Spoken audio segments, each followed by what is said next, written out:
Let's bring him out. He is the best of the bad. Miss me. You played that girl? In that movie?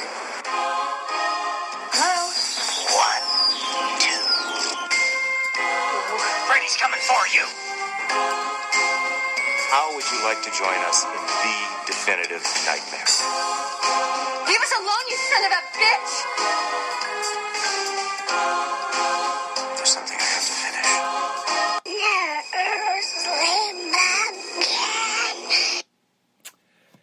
Good evening. Welcome to this week's edition of the WayBack Movies Podcast, a show where we review the best and not so best of 80s and 90s cinema, because really, fuck the 2000s.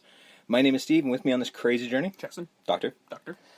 And we're back. And we're finally finishing up A Nightmare on Elm Street. We've reached the end of the street. In a film that has nothing to do with the franchise. I'm not quite sure how this still ended up in the series proper, but it did.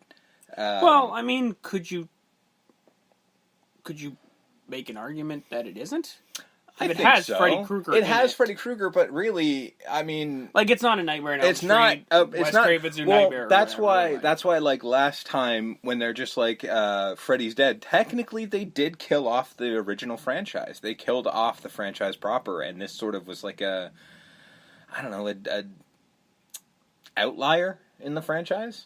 I mean, that would be the right word to use for this movie. I think so. It's an outlier. Yeah, it's certainly not a part of the franchise as a whole. They do eventually go back to it in 2003, but we're not going to cover something from 2003. So right. I've referenced it before, Freddy vs. Jason, where they kind of pick up, a little bit after where Freddy's Dead left off. But I mean, this is its own film in its own, not franchise, but it's definitely in its own world for sure. It doesn't really match with the rest of it, but that being said, it is what it is. But if I haven't already mentioned it, we're talking about Wes Craven's New Nightmare, which was released October 14th, 1994. So without further ado, let's just jump in the Wayback Machine to 1994.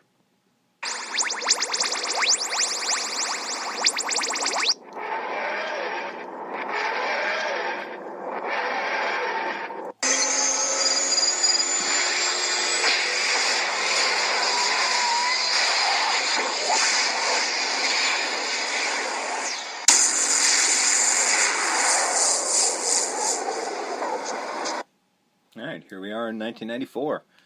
I'm 12 years old. That's about it. I really don't remember much of being 12. I'm 6, so It was in grade 7. even more. Yeah, I memories mean, lost in time. I remember some things, but not much. Do you remember this? I remember the movie coming out. Yeah, I absolutely do. I also remember it being in theaters one week and then not the next.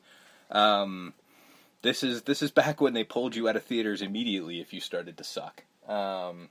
So It's a short leash. I very much remember hearing like, "Oh, it's coming," and then I never heard from it again. Well, 1994 was one of those big years for movies, right? Yeah. So not for horror though, for a lot of comedy and such. well, no, that's what I mean. So it's just like, oh, it's not making enough money. Good, pull it for something else. Yeah, like we got the next Jim Carrey flick coming. Yeah, Let's yeah. do this. And that's kind of what it was. Just didn't really have much space for it when it underperformed. So that being said, Wes Craven's New Nightmare, written and directed by Wes Craven. Otherwise, it'd be a weird title. Produced by Marianne Maddalena, Wes's right-hand woman for quite some time. Produced and distributed by New Line Cinema. A box office of $19.7 million against a budget of $8 million. Not great. Not great. Technically profitable. As in just slightly above yeah, even. just slightly above even. Technically profitable. It did get, like I said, it got pulled out of theaters pretty quick. I'm guessing it wouldn't have made much more. Just wrong time period, I would say. So we will go with the cast, which is Heather Langenkamp, who plays herself and Nancy Thompson. We'll get into that. Robert Englund himself and Talk Show Freddy. Miko Hughes as Dylan Porter. John Saxon as himself and Donald Thompson. Tracy Middendorf as Julie. Fran Bennett as Dr. Christine Hefner. Wes Craven as himself, Robert Shea as himself, Marion Maddalena as herself, Sarah Risher as herself, and Freddy Krueger as himself. Yep, that's actually how it's printed. Deal with it. So, Bob Shea had heard in interviews that Wes Craven felt he'd not been given his fair cut for the Nightmare films, so Bob called Wes out of the blue one day and paid him what he was owed retroactively for the franchise, its sequels, and merchandise sales. He followed this conversation up with saying, well, I know we killed Freddy, but would you be interested in coming back? Hey, Bob, you kill Freddy in every movie.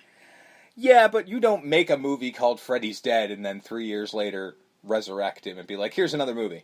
Because that's exactly what they did. But like I said last week... They've done it for other franchises. The only thing that I agree with is that they actually did hold a public funeral for Freddy Krueger. They did. But the thing is like, this goes back into what I was saying last week about the fact that they purchased the rights to Jason Voorhees. Because it's like, you know, why would you buy the character if you weren't planning on doing Freddy vs. Jason? And the fact is, right before this movie came out, they did Jason Goes to Hell the final Friday, and spoiler alert, the final scene is Jason's mask lying on just a ground of some sort, like with sand all around it. It's in hell, isn't it? Well, it is, but not on top of it. Yeah, this is like they buried him and his mask is lying there, and then all of a sudden, fucking clawed hand comes out and pulls it down, and you hear a laugh. Ironically, that hand was played by Kane Hodder. So, technically, Kane Hodder has played both Freddy and Jason. But, yeah, so clearly they had planned this. So...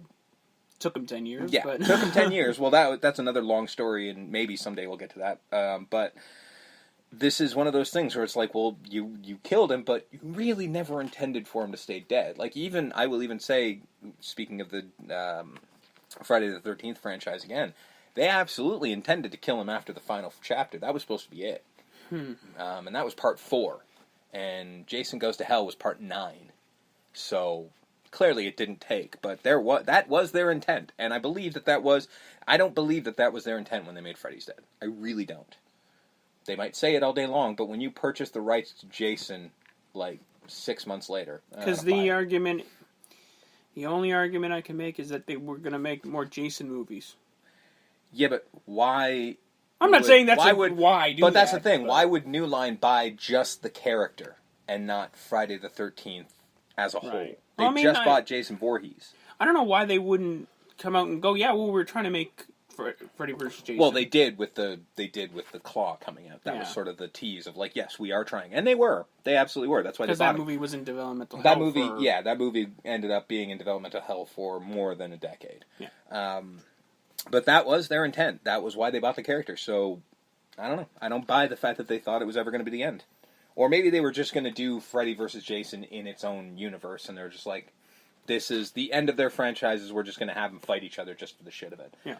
But, because money. Yeah, pretty much. Because that movie made money. Oh, it made fucking money, and I feel like I should talk about that movie someday, because there's a lot to talk about. We'll talk about it when we get to the other guy with the machete. Why a sequel never fucking happened, because that was some bullshit why a sequel never happened. But anyway, in preparation, Wes watched all of the sequels and thought, there is no way to make any sense of this. So he decided to revisit the idea he'd had for Nightmare 3, a film about people who make the movies that had been rejected. I'd love to be a fly on the wall of him watching 2, 3, 4, 5, 6, and just like taking down halfway notes, going, through, like, what the fuck do they? Mm-hmm. Like, why would they? What the shit? Yeah.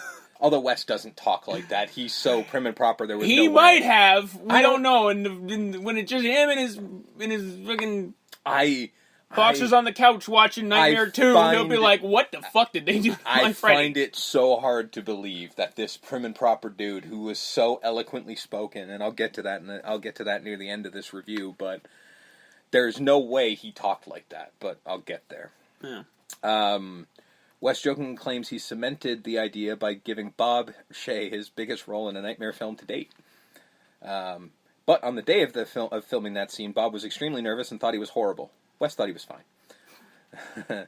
Written under the working title of A Nightmare on Elm Street 7: The Ascension, Wes set out to make a deliberately more cerebral film than recent entries into the franchise. You mean like, I'll get you, my pretty, in your little soul, too? It's not a high bar, bud. Not at all. That is a low bar. I love that movie more than fucking life itself, and if you heard last week, I'm harder on it than anyone. That movie makes no fucking sense. I'm okay with it, but it makes no sense. Some events in this film revolve around Heather Langenkamp having a stalker. In real life, she did have a stalker, who turned out to be just a crazed fan who was angry that the TV series she was on called Just the 10 of Us had ended. So he started stalking her. But I'm trying to make crazy people. Gee, I wonder why they do things. Wes found it ironic that after all the years of the press telling him that what he was writing was going to make people crazy and maybe kill someone, and it ended up being the ending of a family show that made a stalker. So, you know. Wes got Heather's permission to weave the stalker storyline in, as well as Robert Englund's permission to show a little bit of his personal life, which, in the final cut, there isn't that much. Oh, you mean him painting? Yeah, and you kind of see his wife in the funeral. Kind of. She's there for half a second. Yeah. In New Nightmare, Freddy was portrayed closer to what Craven had imagined, darker and less comical, and altogether a different character, but based on Freddy. To reinforce this, the character's makeup and outfit were enhanced, with one of the most prominent differences being that he now wears a long blue-black trench coat. In addition, his signature glove was redesigned for a more organic look, with the fingers resembling bones and having muscle texture in between. Also, his face, they did the same thing. They just sort of made it split as opposed to burnt. I think it's the best-looking Freddy out of all of them. It does look amazing. As well as the blade on the thumb, which was rejected in the original designs for the first film, which they learned was clumsy to use and were never happy with. It's weird because I love the look of it when you see it in the film, but as I've mentioned before, I have a ton of action figures and shit like that. The figure never looks right. Yeah. There's something about it. It doesn't. It's hard to translate to a figure. It kind of is. Like all the other ones that they've done have looked spectacular, but this one, because that's not the only time that's happened. I'm sure there's plenty of things in movies where you're like, man, that looks great. I want to get the hot toy for it, and then the hot toy comes out or whatever figure comes out, and then you're like, well, that doesn't look right. I guess, but I mean, it's just so strange that consistently the new Nightmare Freddy is the one that looks off. I don't know why, but he does look fucking dope in the movie. Yeah. Although I still don't like the claw either. I don't like the thumb. I don't like the thumb. It looks awkward. Yeah. He looks like... You're a traditionalist. No, it's not that. It's literally, it looks awkward to use. It really does. Like, I can't see him using it. The logic behind it is, like, it's more of a hand. Yeah, right? No, I get that. So if it's a hand, you need a thumb, too. No, I get that, but, like... It'll look awkward, that's fine, but logically speaking, if it's supposed to be a hand... I get that, but it also looks... It just looked awkward for Robert. Like, he really didn't seem like he knew what he was doing. You spend that's what 6 I mean. movies with 4, and then you have to get a 5th, and you're like, well, what's this? But that's what I mean. Probably feels foreign. But that is what has always bothered me. I'm like, when you saw a couple takes of this not quite working, remove the thumb blade, guys. Like, nobody would have questioned you. But I don't know. I guarantee someone would have. Probably. But this was before Twitter, so who would have heard? There were forums. Yeah, but nobody cared. No. No one cared. Wes wasn't sure if changing Freddy's design was a good idea or not. He constantly went back and forth. And even the last interview I saw with him on it, he still wasn't sure. He doesn't know if it was a good idea. He likes the look of it, but he's not sure if it was the right idea. I'm still not sure either. I mean, glove aside, as great as he looks, I'm not sure it was a good idea to change, but I don't know. I'm kind of like him. You know why it was? Because it's a different as character. We'll get into it. This wasn't Freddy Krueger. No, it was definitely a different character. Yeah, so I mean, in the long run, it was smart to change him up a bit, just because this isn't your daddy's Freddy. You know what literally, I mean? That was literally the point. The movie doesn't have opening credits as a way to give a slight documentary feel. The television show appearance was inspired by a real encounter. According to Wes Craven, Robert Englund and I did an appearance together on public television in the San Francisco area. It was about whether this kind of movie was bad for children or not. There were parents in the audience, and then kids. All the kids leaped to their feet and started chanting, "Freddy, Freddy, Freddy." I remember looking at the show host and the parents, and they all looked horrified. Because by that point, he was a fucking rock star, guys. Like, was Robert in makeup or no? I didn't say. I'm guessing not. Like, you're not getting into 4 hours of makeup for public access television in San Francisco. Depending on the time period, he might have. Just to be a ham? He got into that makeup for some really dumbass ideas in the 80s, man. He hosted MTV